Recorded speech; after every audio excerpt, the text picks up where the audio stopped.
পররাষ্ট্র প্রতিমন্ত্রী শামা ওবায়দ ইসলাম এমপি বলেছেন, কৃষিকে বাঁচিয়ে রাখতে হলে খাল খননের কোনো বিকল্প নেই। খাল, নদী পুনঃখনন ও পানি সংরক্ষণের মাধ্যমে কৃষি উৎপাদন বৃদ্ধি করতে হবে। কৃষক বাঁচলে দেশ বাঁচবে, কৃষিই দেশের অর্থনীতির প্রধান ভিত্তি।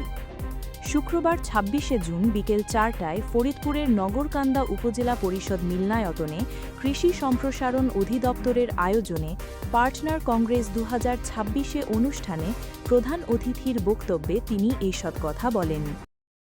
আজকে নগরকান্দা উপজেলায় পার্টনার কংগ্রেস ২০২৬, আমি কৃষি সম্প্রসারণ অধিদপ্তরকে ধন্যবাদ জানাই।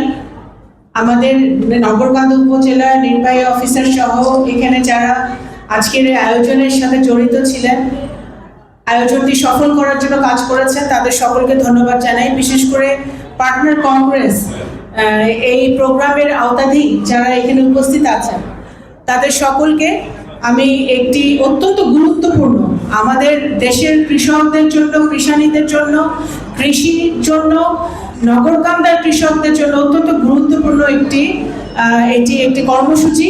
এই কর্মসূচি পালনের জন্য উদ্যোগ নেওয়ার জন্য আমি আপনাদের সকলকে, সংশ্লিষ্ট যারা আছেন মঞ্চে, আপনাদের সকলকে আমি আমার পক্ষ থেকে, আমার সরকারের পক্ষ থেকে এবং নগরকান্দার বাসীর পক্ষ থেকে ধন্যবাদ জানাচ্ছি। আমি আসলে এখানে আমরা প্রথমে একটা সুন্দর একটা ডকুমেন্টারি দেখেছি আমাদের বাংলাদেশের কৃষির যে সার্বিক অবস্থা, বাংলাদেশের আর্থসামাজিক যে অবস্থা, বাংলাদেশের তৃণমূল পর্যায়ে আমাদের গ্রামাঞ্চলে যে কৃষির যে চিত্র, সেই চিত্রটি সুন্দরভাবে ফুটে উঠেছে। আমাদের কৃষি অফিসার এখানে একটি বক্তব্য রেখেছেন, যেখানে উনি বিভিন্ন পর্যায়ে আমাদের যে কাজগুলো চলছে সেগুলো ব্যাখ্যা দিয়েছেন। বাংলাদেশ জাতীয়তাবাদী দল, শহীদ রাষ্ট্রপতি জিয়াউর রহমান এই দেশে যখন মানুষ তৎকালীন সময় একটা তলাবিহীন ঝুড়িতে বাংলাদেশ পরিণত হয়েছিল, তৎকালীন সময় শহীদ রাষ্ট্রপতি জিয়াউর রহমান, যিনি একজন রাষ্ট্রনায়ক ছিলেন, যিনি বাংলাদেশের প্রতিটি মানুষের কি চাহিদা সেটা বুঝতে পেরেছিলেন, একজন ভিশনারি ছিলেন, একজন স্বপ্নদর্শক ছিলেন, সেই সময় উনি খাল খনন কর্মসূচি এবং আজকে যে আমরা এই ছোট ছোট বাবুদেরকে আমরা গাছের চারা দিলাম, এই বৃক্ষরোপণ কর্মসূচি উনি শুরু করেছিলেন ১৯৭৮ সালে। কারণ উনি বুঝতে পেরেছিলেন এই নদীমাতৃক দেশ, এই কৃষি প্রধান দেশ, এই দেশে কৃষকদের যদি বাঁচিয়ে রাখতে হয়, যদি কৃষিকে বাঁচিয়ে রাখতে হয়, তাহলে আমাদের পানির সমস্যা আছে বাংলাদেশে, সেই খাল খনন কর্মসূচি করা ছাড়া এটার কোনো উপায় নাই। আমাদের বৃক্ষরোপণ কর্মসূচি করার উদ্যোগ উনি নিয়েছিলেন, কারণ উনি বুঝতে পেরেছিলেন যে বাংলাদেশের যে এই ৬৪টি জেলায়, এই জেলায় এই বর্তমান এনভায়রনমেন্ট, আবহাওয়ায় টিকে থাকতে হলে আমাদের বৃক্ষরোপণ কর্মসূচি আমাদের আবহাওয়ার জন্য, আমাদের জীবিকার জন্য, জীবিকা নির্বাহের জন্য, জীবনের জন্য অত্যন্ত গুরুত্বপূর্ণ। আমরা চাই খুদে ব্যবসায়ী, খুদে এন্টারপ্রেনার ব্যবসায়ী তৈরি করতে এই প্রত্যেকটি নগরকান্দার প্রত্যেকটি গ্রামে, প্রত্যেকটি ইউনিয়নে, সেটা নারীরাও হতে পারে, সেটা পুরুষরাও হতে পারে।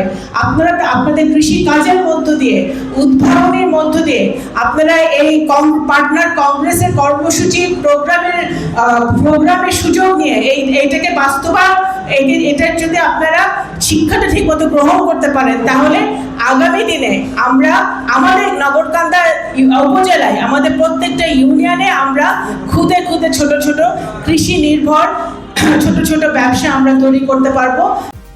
অনুষ্ঠানে উপজেলার দুস্থ ও অসহায় ৮০ জন মানুষের মাঝে জনপ্রতি ৫,০০০ টাকার চেক বিতরণ করা হয়। এছাড়া বিভিন্ন শিক্ষা প্রতিষ্ঠানের শিক্ষার্থীদের মাঝে গাছের চারা বিতরণের মাধ্যমে বৃক্ষরোপণ কর্মসূচির উদ্বোধন এবং উপজেলার ২,২০০ জন কৃষক কৃষানীর মাঝে কৃষি প্রণোদনা বিতরণ কার্যক্রমে শুভ উদ্বোধন করেন প্রধান অতিথি। শামা ওবায়দ ইসলাম বলেন, সরকার কৃষির আধুনিকায়ন, জলবায়ু সহনশীল কৃষি ব্যবস্থা গড়ে তোলা এবং কৃষকদের জীবনমান উন্নয়নে বিভিন্ন কর্মসূচি বাস্তবায়ন করছে। কৃষি উৎপাদন বৃদ্ধি ও খাদ্য নিরাপত্তা নিশ্চিত করতে কৃষকদের পাশে থেকে প্রয়োজনীয় সব ধরনের সহায়তা অব্যাহত রাখা হবে। অনুষ্ঠানে সভাপতিত্ব করেন নগরকান্দা উপজেলা নির্বাহী কর্মকর্তা রেজওয়ানা আফরিন। সঞ্চালনা করেন উপজেলা কৃষি কর্মকর্তা রিজাউল করিম। বিশেষ অতিথি হিসেবে বক্তব্য দেন কৃষি সম্প্রসারণ অধিদপ্তরের উপপরিচালক মোহাম্মদ শাহাদুজ্জামান, সিইএডি এর অতিরিক্ত পরিচালক মোহাম্মদ হাফিজ হাসান। এ সময় উপস্থিত ছিলেন সহকারী কমিশনার ভূমি আফরোজা হক তানিয়া, নগরকান্দা থানার ওসি রাসুল সামদানি আজাদ, উপজেলা বিএনপির সাবেক সাধারণ সম্পাদক সাইফুর রহমান মুকুল, নগরকান্দা প্রেস ক্লাবের সভাপতি শওকত আলী শরীফ, বিভিন্ন সরকারি দপ্তরের কর্মকর্তা, জনপ্রতিনিধি, কৃষি বিভাগের কর্মকর্তা কর্মচারী, কৃষক কৃষানী, সাংবাদিক এবং সুধীজন। অনুষ্ঠান শেষে প্রধান অতিথি উপজেলার ১,৮০০ জন কৃষক কৃষানীর মাঝে কৃষি প্রণোদনা বিতরণ কার্যক্রমের উদ্বোধন করেন এবং দুস্থ ও অসহায় উপকারভোগীদের হাতে নগদ অর্থ ও চেক তুলে দেন।